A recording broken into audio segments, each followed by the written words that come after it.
নমস্কার, welcome to astro console. আজকের বিষয় হলো বৃষ রাশির মাসিক রাশিফল ডিসেম্বর 2024। বৃষ রাশির অধিপতি শুক্রদেব এখন আছে বৃষ রাশির অষ্টম ভাবে, ধনু রাশিতে, মানে একেবারে কালপুরুষের নবম ভাবে, ত্রিকোণ ভাবে। এটা একটা ভালো যোগ, ভালো মন্দ মিশিয়ে এই যোগটা চলছিল এতদিন ধরে। তার মানে লগ্নপতি যদি অষ্টম ভাবে থাকে তাহলে কি হচ্ছিল, শরীর স্বাস্থ্য ভালো চলছিল না। তারপর হচ্ছে যে একটুতে মানে অশান্তি, মানসিক অশান্তি, তারপর খরচ, এই সমস্ত ব্যাপারগুলো লেগেই ছিল। কিন্তু এবার এগুলো দূর হবে মানে ডিসেম্বরের দ্বিতীয়ার্ধে গিয়ে এটার অনেকটা সমস্যার সমাধান হবে। দ্বিতীয়ার্ধে কেন, প্রায় ওদিকে কিছুদিন পরেই, অর্থাৎ 10 তারিখের পর থেকেই এই সমস্যার সমাধান হবে। শরীর ভালো থাকবে, চিন্তার কিছু নেই। লগ্নপতি শুক্র থাকবে তোমাদের একবারে নবম ভাবে, ভাগ্যভাবে শুক্র থাকবে। অর্থাৎ লগ্নপতি থাকলে কি হবে, ভাগ্য থাকবে অনুকূলে। প্রথমেই যে ব্যাপারটা পজিটিভ সেটা হলো যে ভাগ্যপতি থাকবে ভাগ্যভাবে, মানে লগ্নপতি থাকবে ভাগ্যভাবে। তাহলে কি হবে, ভাগ্যকে ভালো করবে। এবং তারপরে সব থেকে বড় কথা, যে লগ্নপতি শুক্রদেব কিছুদিন পরে, মানে ডিসেম্বরের শেষের দিকে চলে যাবে শুক্র এবং শনি সহাবস্থান করতে, মানে কুম্ভ রাশিতে দশম ভাবে। তাহলে কর্মভাবে যদি লগ্নপতি যায় তাহলে কি হবে, কর্মে বাধা দূর করবে, কর্মে উন্নতি করবে, নতুন কর্ম লাভ করাবে। তো এই সমস্ত ঘটনাগুলো ঘটবে। তবে তার আগে বলে রাখি যে এই মাসে কি গোচর আসবে সেটা আমি বলে রাখি। গোচরের ফল যা হবে সেটা হচ্ছে রাশিফল, সেটা আমি বিচার করছি একটু পরে। তবে তার আগে বলে রাখি যে এই 1 ডিসেম্বরে প্রথম দিকেই আমরা কি দেখতে পাচ্ছি রাশিচক্রে দেখতে পাচ্ছি বৃষ রাশিতে আগের মতনই বৃহস্পতি বক্রী হয়ে আছে। মঙ্গল তিনি প্রথম দিকে বক্রী থাকবেন না, কিন্তু দ্বিতীয়ার্ধে বক্রী হয়ে যাবেন। মঙ্গল থাকবেন কর্কটে, কেতু থাকবেন কন্যায়, রবি বুধ চন্দ্র এরা থাকবে বৃশ্চিকে, শুক্র থাকবে ধনু রাশিতে, এবং শনি থাকবে কুম্ভে, রাহু থাকবে মিনে। এটা হচ্ছে 1 ডিসেম্বর। তারপর আছে 16 ডিসেম্বর। 16 ডিসেম্বরে একটু চেঞ্জ হবে। বুধ বৃশ্চিকে থাকলেও রবি চলে যাবে বুধকে ছেড়ে ধনুতে, এবং শুক্র চলে যাবে ধনু থেকে মকরে। এবং তারপরে যে পরিবর্তনটা হবে, শনি তখন একাই থাকবে।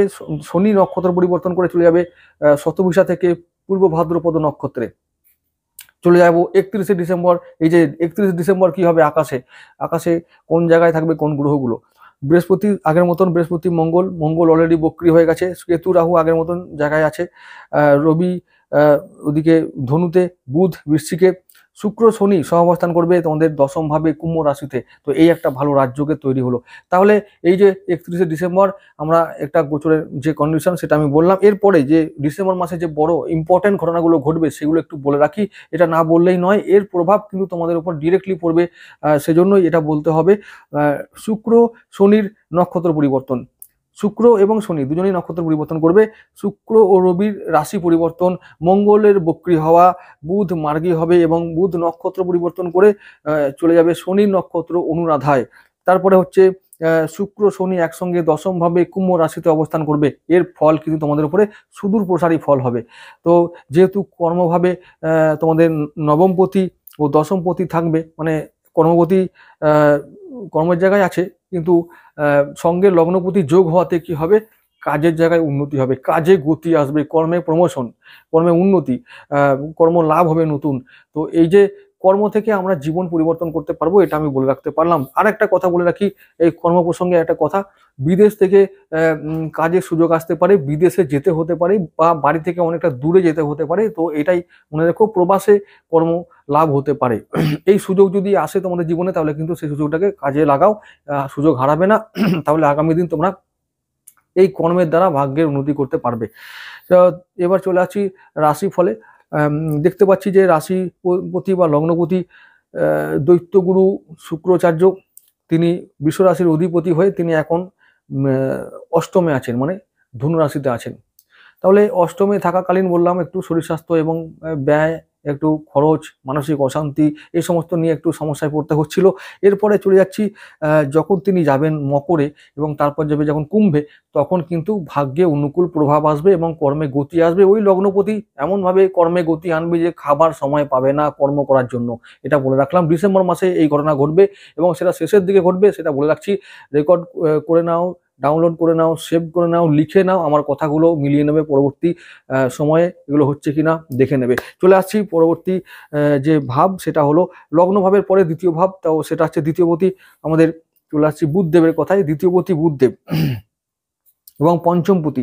তাহলে বুধ হলো দ্বিতীয়পতি ও পঞ্চমপতি, তাহলে কি হবে, ও আমার সঞ্চয় কেমন হবে এবং সম্পত্তি কেমন হবে, আর ওদিকে সন্তান, শিক্ষা, প্রেম কেমন হবে দেখবে। তাহলে বুধের অবস্থা এখন কেমন, বুধ এখন আছে দ্বিতীয়পতি হয়ে একেবারে সপ্তম ভাবে, মানে বৃশ্চিক রাশিতে আছে।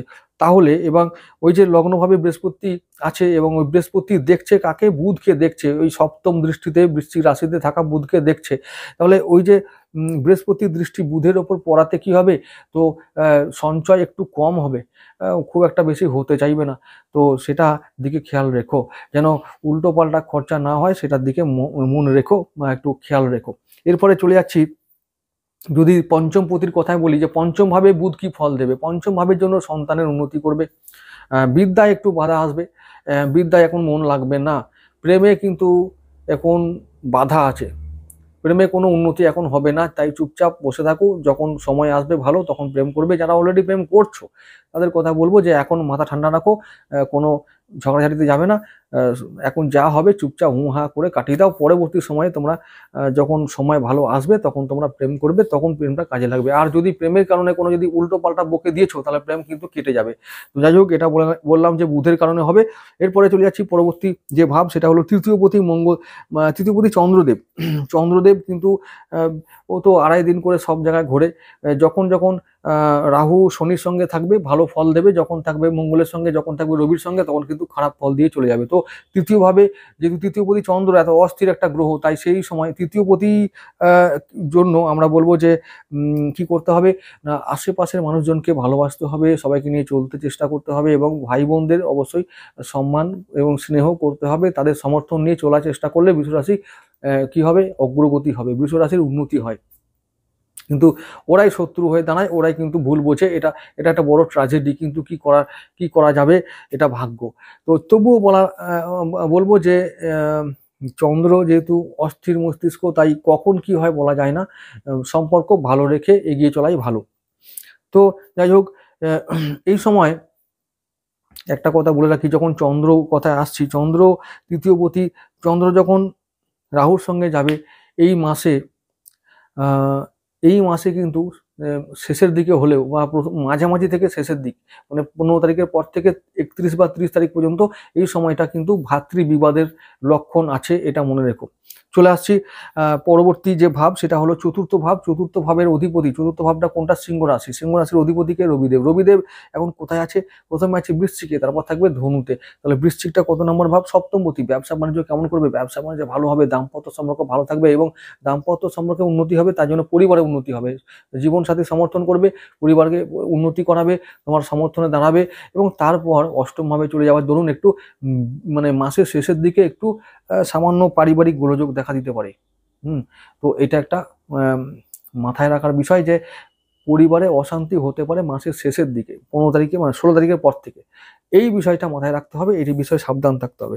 এবার চলে যাচ্ছি পঞ্চম ভাবের কথা বলেছি, বুধদেবের কথা। ষষ্ঠপতি শুক্রদেব নিজেই তো, ষষ্ঠপতি শুক্রদেব তিনি এখন ওই যে নবম ভাবে থাকার দরুন, মানে অষ্টম থেকে নবমে যখন যাবেন তখন কি হবে, শত্রু পীড়া থেকে মুক্তি দেবে, সঞ্চয় করাবে এবং ঋণ শোধ করাবে, রোগ থেকে মুক্তি দেবে এবং মানে কি বলবো যে সারা মানে মাসে যে আমরা প্ল্যানিং করেছি না, সেই প্ল্যানিংগুলোকে সম্পাদন করতে সাহায্য করবে শুক্রদেব।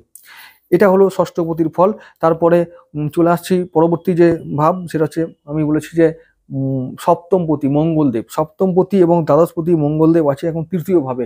এই সপ্তমপতি মঙ্গলদেব এখন তৃতীয় ভাবে থাকার দরুন জীবন সাথীর সঙ্গে একটু এখন চলছে বোঝাপড়ার অভাব, বাদ বিবাদ, তর্ক বিতর্ক, দাম্পত্য সম্পর্কে অশান্তি এখন চলছে। তো এটাকে সাবধানে সামলাতে হবে এবং ব্যবসায় মাঝে মাঝে মন্দা দেখা দিচ্ছে, এটা মঙ্গলের কারণে হচ্ছে। মঙ্গল এখন নিচস্থ আছে, তাই কিন্তু এটাকে আমরা ট্যাকেল করতে পারবো যদি আমরা কি বলবো শনির প্রতিকার করি, শনির যদি রেমেডি করি, তাহলে আমরা ব্যবসা বাণিজ্য বর্তমান সময়ে যে মন্দা দেখা দিচ্ছে তার থেকে আমরা রেহাই পাবো।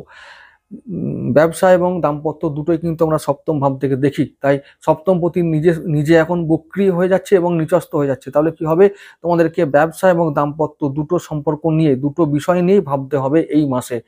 যে যে বিষয়গুলোতে চ্যালেঞ্জ আছে সেই বিষয়গুলোকে নিয়ে কাজ করতে হবে, দরকার হলে জীবনসাথীকে সময় দিতে হবে। ব্যবসা এবং দাম্পত্য দুটো নিয়ে দ্বন্দ্ব চলছে, কোনটাকে করব কোনটাকে করব না, কোনটাকে করব কোনটাকে করব না, এই করে দ্বন্দ্ব চলছে। এই দ্বন্দ্বটাকে অবসান তোমাদেরকে নিজে হতে করতে হবে। এই জন্য তোমাদেরকে একটু ভাবতে হবে, আত্মসমীক্ষা করতে হবে, তবেই তোমরা এই দুই বিষয়কে ঠিক রেখে চলতে পারবে। তো যাই হোক, এটা নিয়ে ভাবো, এটা নিয়ে ভাবার সময় এসেছে। মঙ্গল বক্রি হয়ে গেছে মানে তোমরা এই বিষয়ে ভাবো। এবার মঙ্গল আরেকটা দ্বাদশপতি, আরেকটা ভাবের অধিপতি। তাহলে মঙ্গল মেষ রাশির অধিপতি, সেটা হচ্ছে দ্বাদশ ভাব। তাহলে দ্বাদশ ভাবের অধিপতি হওয়ার দরুন সে হচ্ছে ওই যে বললাম ভাতৃ বিবাদ কিন্তু এখন হতে পারে, ডিসেম্বর মাসের শেষের দিকে হলেও হবে, খুব সাবধান। এবং এই যে মঙ্গলের বক্রি যতদিন হবে, মঙ্গলের বক্রি ততদিন পর্যন্ত এই সম্ভাবনা কিন্তু থাকবে ভাতৃ বিবাদ, এবং তার জন্য জেল, জরিমানা, আইনি বিবাদ, মামলা মকদ্দমা হতে পারে। তো সাবধান। এবং মঙ্গল যেহেতু দ্বাদশপতি, তাই বলছি অনেকে হসপিটালাইজড হতে পারে, অনেকের চোট আঘাত লাগতে পারে, বিশেষ করে মাথায় এবং এই জায়গাটা, ছাতি, বুক, খুব সাবধানে থেকো। তো যাই হোক, এইটা খুব ভাইটাল ব্যাপার বললাম, সাবধান থাকতেই হবে, এছাড়া কোনো গতি নেই। যাই হোক, চলে আসছি পরবর্তী যে ভাব সেটার উপরে। পরবর্তী ভাব অষ্টমপতি, আর ওদিকে আমাদের একাদশপতি। তাহলে কি হবে, অষ্টম ভাবে এখন লগ্নপতি ছিল, তাহলে ইনকামে একটু অসুবিধা হচ্ছিল, সঞ্চয়েও অসুবিধা হচ্ছিল, খরচ বাড়ছিল।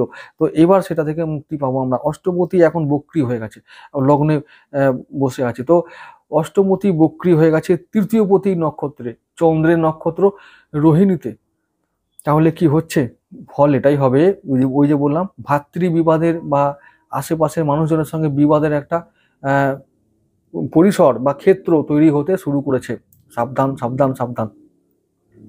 আর একটা কথা বলি, রোগ থেকে মুক্তি, ঋণ থেকে মুক্তি এখন ঘটবে, হঠাৎ করে প্রাপ্তি, পাশের লোকেরাও আবার সমর্থনও এগিয়ে আসবে। কিছু লোক থাকবে এগেনস্টে, তারা একটু গন্ডগোল পাকানোর চেষ্টা করবে, আবার কিছু লোকও থাকবে তোমাদের সমর্থনে, তারা আবার তোমাকে ওই বিপদ থেকে উদ্ধার করে আনবে। চিন্তার কিছু নেই, তবে বলছি যে সাবধান অবশ্যই থাকতে হবে। এবারে চলে যাচ্ছি, তাহলে ইনকাম নিয়ে বলবো। ইনকামের অধিপতি যেহেতু দেবগুরু বৃহস্পতি, ইনকামে যে সমস্যা চলছিল সেটা এখন অনেকটা সমস্যা মানে সমাধান হতে শুরু করবে, একটু একটু করে হলেও সমস্যাগুলো সমাধান হবে। এবারে আসছি নবমপতি ও দশমপতির কথায়, শনিদেবের কথায়। তো ভাগ্য অনুকূলে থাকবে এবং কর্মে উন্নতি হবে। কর্মের কথা আমি আগেই বলেছি। তো বৃষ রাশির জন্য এতগুলো ঘটনা ওয়েট করছে, তবে কিছু খারাপ ঘটনার কথা বললাম যেগুলো না হলেই ভালো হয়। তো যাই হোক, তোমরা সাবধানে থাকবে। আবার বলছি, শুক্রের জন্য, শুক্র যদি বৃষ রাশি বৃষ লগ্ন হয়, অবশ্যই বলবো যে তোমাদেরকে হিরে পড়তে, না হলে সাদা জারকন, আর না হলে ওপাল পড়তে পারো, আর না হলে কিছু পড়তে হবে না, দরকার নেই, শুধুমাত্র সাতমুখী রুদ্রাক্ষ ধারণ করো, গণেশ রুদ্রাক্ষ ধারণ করো,